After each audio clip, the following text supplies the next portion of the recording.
Bwana Yesu asifiwe. Ndugu wapendwa, ninawasalimu nyote katika jina la Yesu Kristo wa Nazareti, na tumaini ya kwamba nyote mko salama na neema ya Kristo mezidi kwa nanyi popote pale mlipo.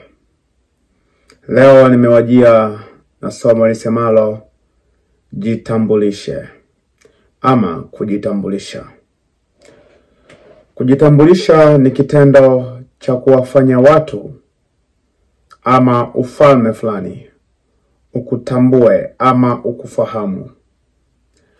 Sasa katika kipengele hiki nataka tujadili kwa nini kujitambulisha, utajitambulisha wapi, faida na madhara ya kujitambulisha ama ya kuto kujitambulisha. Moja kati ya sifa tulionayo walokole wa leo ni tukiwa mahali ambapo sio mahali pa ibada, ni vigumu sana mtu kutambulikana ya kwamba ameokoka ama hajaokoka. Na kwa sababu hiyo imekuwa ni sababu ya shetani na malaika zake kutuvamia na kutushambulia katika namna nyingi na hali nyingi ambazo tunazoziendea. Nianze kwa kukupa mfano huu. Labda pengine wewe ni police officer. Kama wewe ni police officer, unakwenda mahali unakuta kuna tatizo linaendelea. Wewe kama polisi, jukumu lako ni kuhakikisha ile vurugu pale imepungua. Raia wa kawaida hawezi akaipunguza ghasia hiyo, labda awe na nguvu ya ziada kuliko wale wanaopigana. Sasa unafika pale kama afisa, haujaonyesha kitambulisho, haujazungumza wewe ni nani, umeanza tu kuamua hiyo kesi. Hujavalia hata sare ya kukudhibitisha kwamba wewe ni nani. Mimi nafikiria kwamba kwa hapo utakuwa unakwenda kujichokozea vurugu wewe mwenyewe. Watakupiga alafu baadaye watasema samahani hatukujua. Swala hilo lipo katika ulimwengu wa roho. Kama shetani na malaika zake hawaja kutambua kwamba wewe ni umeokoka kweli, inakuwa ni ngumu sana kwa wao kukuheshimu. Ndio maana sisi tumefundishwa popote pale tunapokwenda tuwe tunasomeka, maana sisi ni barua ya Kristo. Popote pale tutakapofika tutambulikane. Sasa kutaka kujitambulisha kwa watu ama kujionyesha kwa watu ama kutaka watu wakutambue. Unajua leo tuna desturi moja ambayo ni mbovu sana. Mtu akijaribu kujizungumza kwamba ameokoka, watu wanamjia juu sana na kusema hacha Mungu mwenyewe atakuinua. Paulo na kukutana kote kule na Yesu, ila wanafunzi waliendelea kumkimbia hadi alipoongea sana na kujitetea sana. Hapo ndipo wakaamini kwamba huyu kweli amekutana naye. Okoka unavyookoka. Kaa kimya, tuone kwamba atatokea Mungu mbinguni aje akutambulisha. Bwana asifiwe sana. Na nipitie kwanza andiko tu hapa. Kitabu cha Timotheo wa pili. Timotheo wa pili sura yake ni ya 2 mstari wa 15. Timotheo wa pili 2:15. Anasema, jitahidi kujionyesha kuwa umekubaliwa na Mungu, mtendakazi asiye na sababu ya kutayari, ukitumia kwa kweli, ukitumia kwa halali neno la kweli. Huyu ni Paulo anamwandikia mwanaye Timotheo. Anamwambia, jitahidi kujionyesha kwa watu. Yaani ujitahidi kujionyesha kwa watu ya kwamba wewe umekubaliwa na Mungu. Unajua, kujitambulisha inakuwa ina faida kwa kuwa inamfanya adui akutambue wewe ni nani. Ngoja nikwambie, huwezi ukamwogopa mtu kama haujawa na taarifa zake. Huwezi ukamwogopa mtu hujamjua yeye ni nani. Kama leo hadi tunafanya tukiona gari ya polisi ama nguo za kiaskari tunaogopa, ni kwa sababu tuna taarifa za kutosha kuhusiana na hao watu. Na wewe kama mtumishi, jitahidi kujionyesha kwa watu, ongea vyovyote, yani kwenye kundi lolote utakapokuwa, watu wakutambue kwamba umeokoka. Na kuna maeneo matatu muhimu ambayo yanaweza yakakusababisha watu wakutambue. Moja, matendo yako. Matendo yako, maneno yako, uvaaji wako. Bwana asifiwe. Matendo yako, maneno yako, uvaaji wako.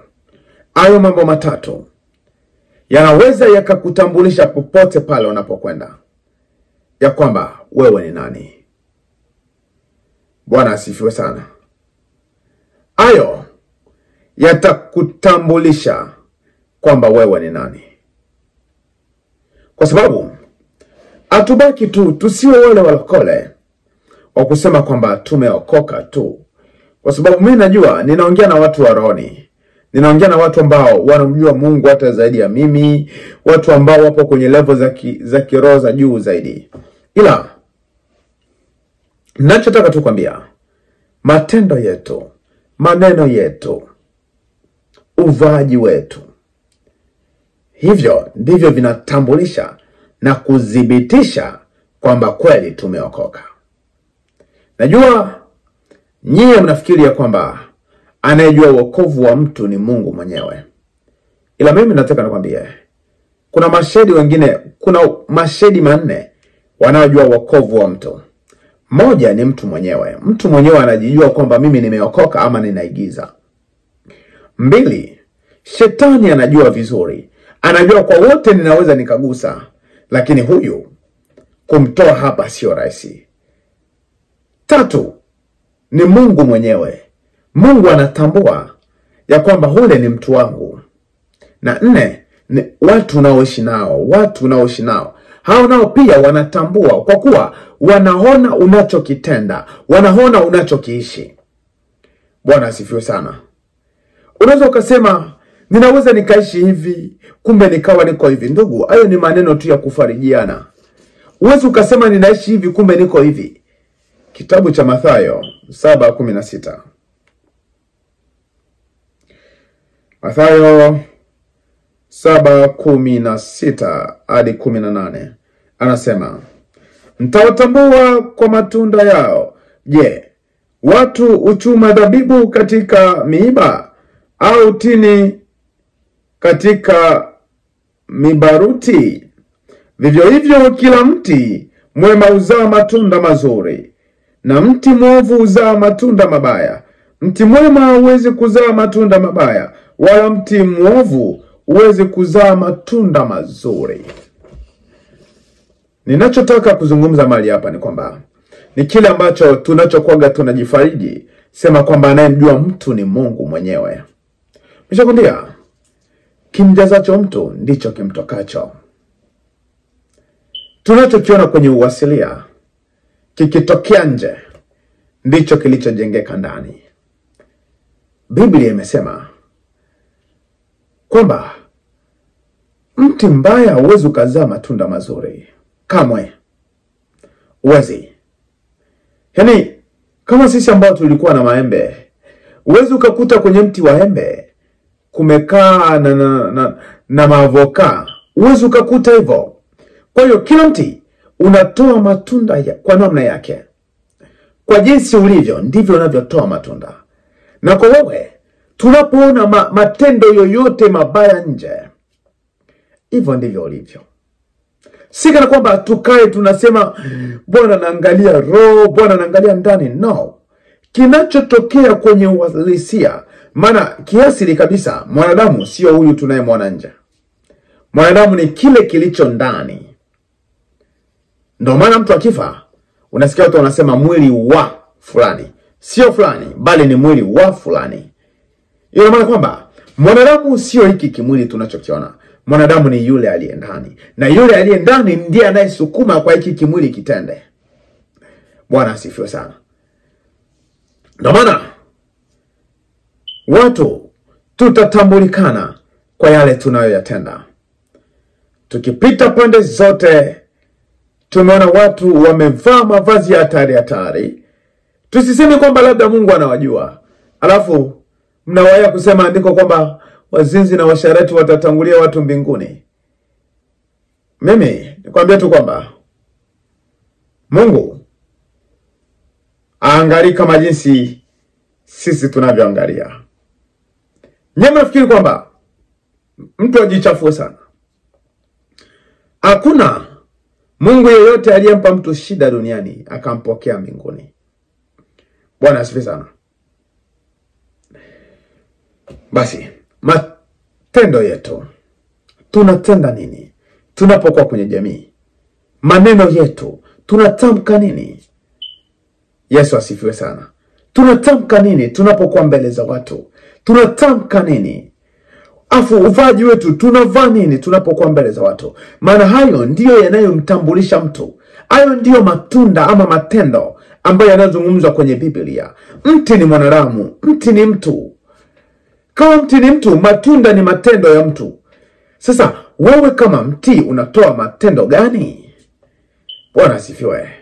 Mimi ninapona unatoa matendo ya aina yote, tusidanganyane. Ndivyo ulivyo hadi ndani.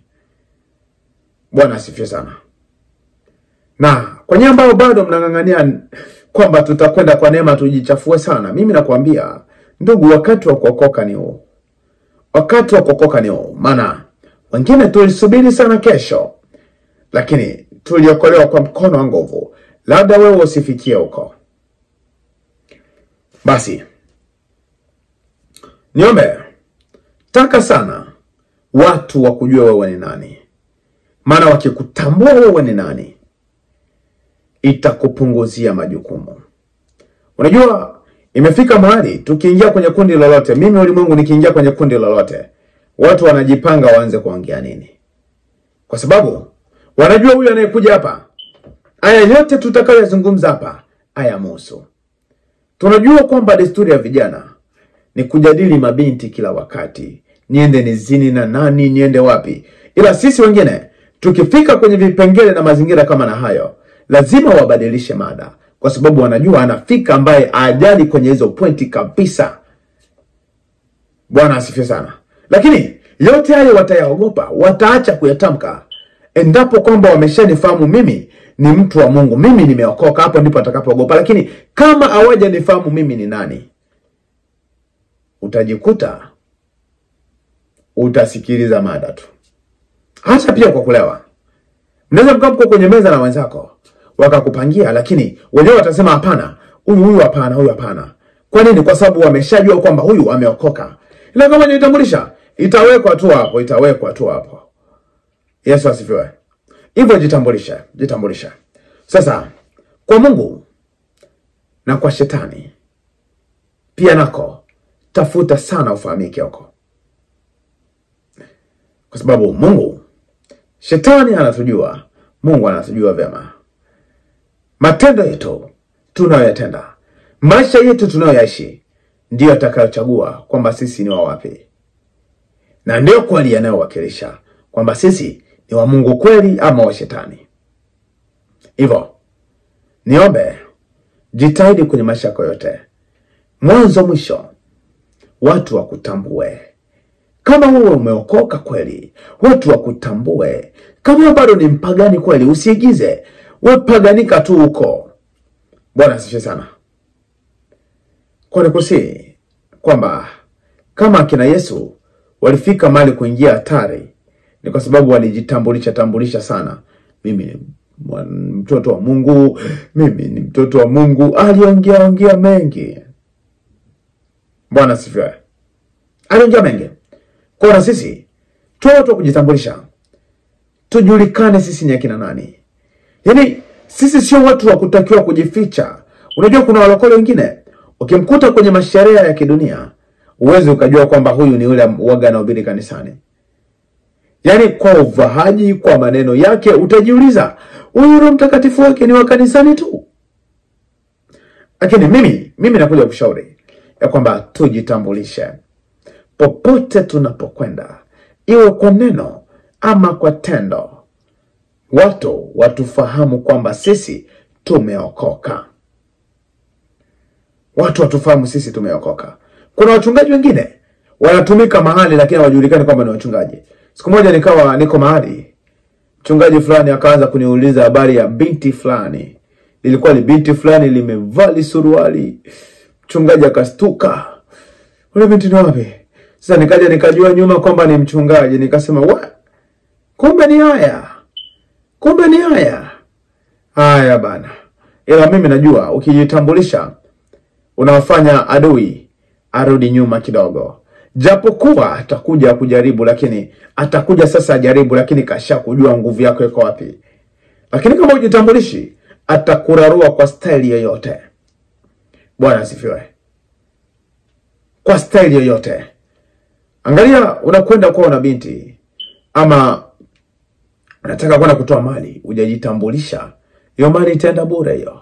Kwa hiyo ukijitambulisha, unataka wakufahamu. Hata kwa shetani akujue wewe ni nani. Mungu akujue wewe ni nani.